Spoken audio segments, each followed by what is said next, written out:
Assalamualaikum warahmatullahi wabarakatuh. Sahabat beriman, rukun iman yang keenam itu adalah rukun iman yang terakhir adalah baik buruk datang daripadaku, datang daripada Allah. Banyak umat manusia hanya mengakui baiknya saja, tapi buruknya tidak dianggapnya dari Allah.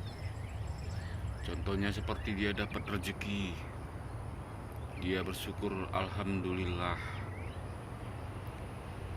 Tapi di saat dia kena musibah, dia nggak berkata innalillah.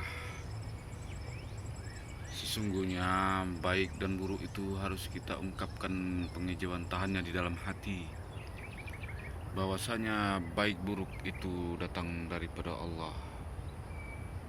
Jadi walaupun misalnya kita dipecat kerja dalam pekerjaan, ataupun kita di dalam kerugian, tetap kita harus akui bahwasanya buruknya itu datang daripada Allah, agar tenang jiwa ini dan agar kita makin mantap kadar keimanannya. Disitulah rukun iman yang keenam yang berat bagi umat, tidak mengakui.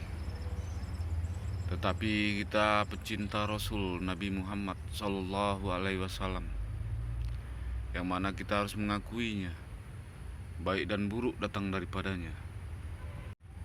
Jadi kalau kita sudah mengakui, sudah kita tasdikkan di dalam hati, baik buruk datang daripada Allah, maka akan tenanglah hati. Yang mana di dalam firman surat Al-Baqarah ayat 10,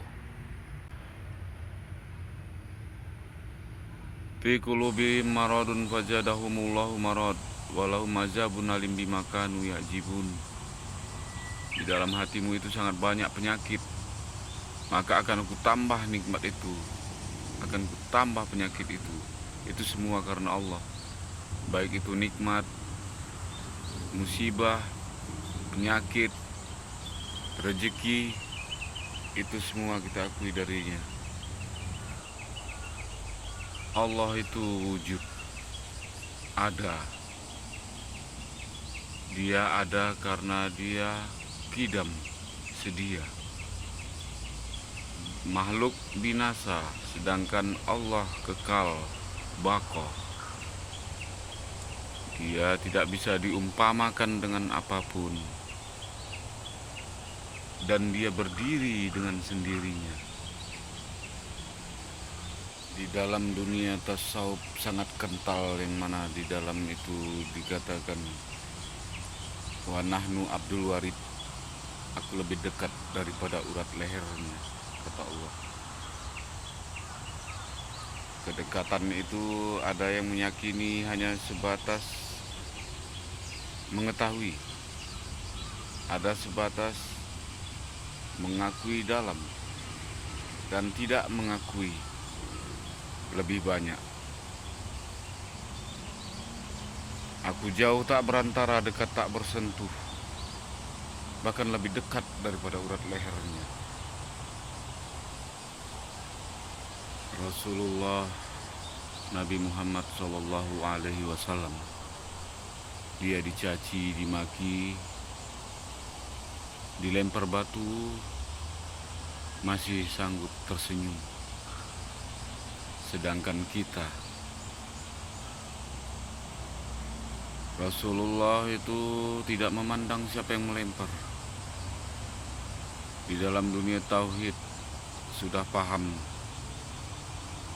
Orang tasawuf banyak mengetahui bahwasanya itu semua karena Allah. Rasulullah diuji melalui orang itu, karena tubuh takkan mungkin bisa mengangkat batu kalau enggak karena ada yang di dalam yang namanya ruh. Dan ruh itu adalah sifat. Maka sifat itulah yang akan dipertanggungjawabkan kelak di yaumil masyar.